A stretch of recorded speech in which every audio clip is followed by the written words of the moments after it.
Hola,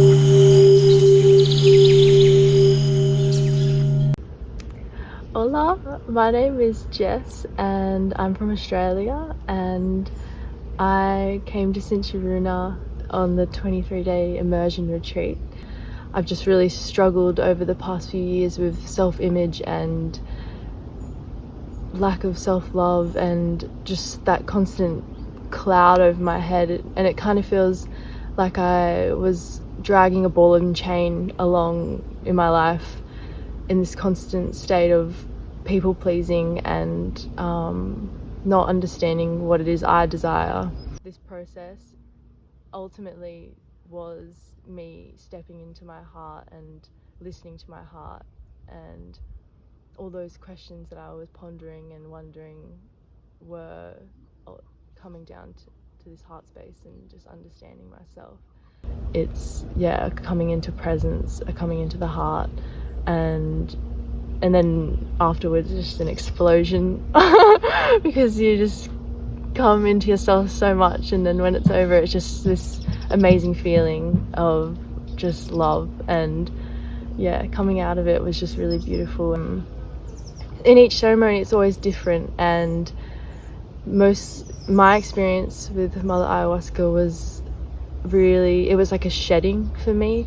It wasn't the becoming. For me is now I'm about to step out into the world, and I'm putting everything I learned into practice and everything I learned about myself into practice, and the shedding took place here.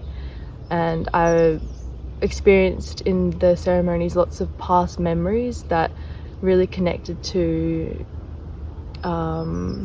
particular points in my life that made me become closed off, particularly with my dad and the way he brought me up with lots of pressure around living, and I have a fear of disappointing people now, and that's developed into that people-pleasing tendencies. So with the realization through past memories, and that was just really powerful for me.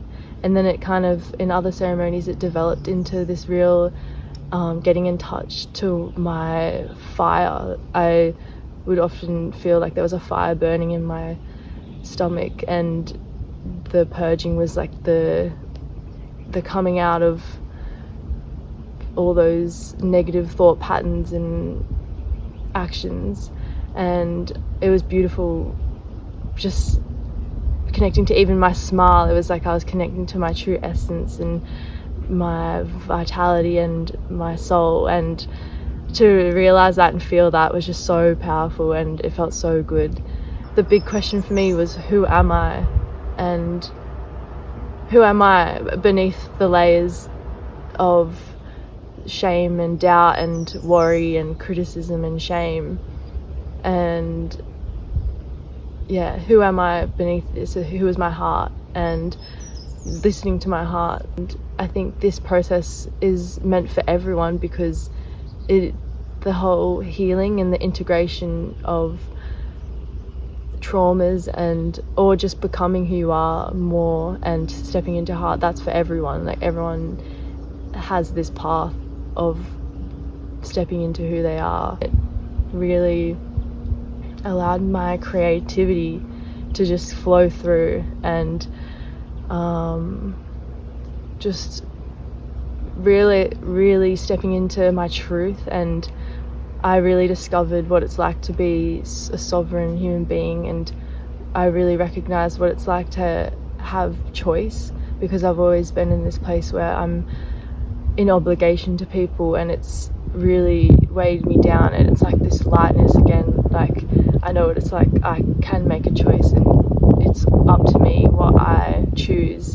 And it's so powerful. And all the insights come like constantly, like through dreams and through just even the wind. Everything just spoke to me and taught me so much, everything. So the place I'm in right now is just really beautiful. I feel so sensitive to who I am, and it's a beautiful process, and I feel so connected actually to my body again. And I think being a woman growing up in modern society, you disconnect from your body through so many ways, as a female especially, and I've always felt disconnected from my body, and not known how to listen to her. And this was a process that came up just even unexpectedly, that I just felt so in tune with my heart and my womb space, and now I just have so much reverence for my body, and all I want to do is, this place has taught me nourishment and like stillness and slowness, and that's what I want to cultivate when I leave this place.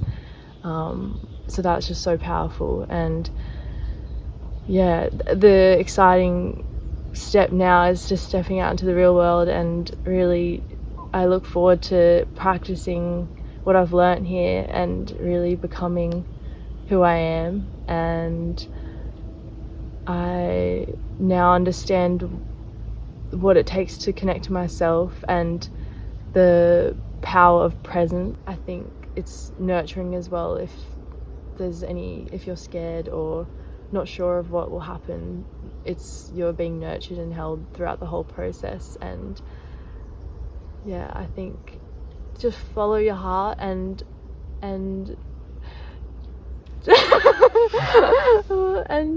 just do it. Just gonna do it. I was a bit nervous, of course, but as you go on the process, it's really beautiful, because it's quite literally just you and your thoughts and the nature around you. And it really, for me, it provoked so much creativity, and I didn't know I could write poems, but I know I can. And the no distractions, the no things in your face really allowed you to really step into your heart space and connect to what you truly feel, and to understand that your feelings are the truth, and to honor them. And I really felt like I delved into a lot of processes, and I delved into a lot of the habits that I have developed over time, and why, the reasons behind them. And yeah, it just comes through so naturally, and just writing them down and having that now, I can always come back to it and recognize and look back and see the process I've been going through. Yeah, just so much insight into what I've felt before, and the how I want to approach it. And it's also a really profound way of connecting to nature, and I love nature, and just being in connection with the birds and the wind and just the trees and everything is just beautiful. They provide so much wisdom also, just by being there. And of course the process of being present and sitting with yourself and just coming back to the breath, and just being with the simplicity of the mung beans and the rice and the Ajo Sacha and you. And I know that this is the beginning of my journey into my heart. So this place is, Sinchi Runa has done so much for my discovery of my truth and my dharma and who I am, and I feel light, I feel connected, and I really look forward to being able to show my heart to other people and connect in intimacy with friends and lovers. And yeah, it's such a beautiful process, and yeah, it's love. I just love the person I'm becoming. Yeah. And I look back now, I just respect the whole process so much, because it really you just come into yourself so much, and just have so much reverence for everything around you. And I think coming into now, when I walk into society again in the world, I'll have a new outlook on how I want to live my life, because I want to live simple. I want to live in touch with myself, and that really, like, that was the key to, it's the push to really get you to do it. Because before this retreat and the dieta, I wanted to do these things, but I never had the oomph inside to do it. Whereas when you're in this space and in the retreat, it is the opportunity to do that. And so now I feel like I can do it. I feel really confident. So yeah, I can't wait to step outside this process and the retreat and really take what I've learnt and take it into everyday life.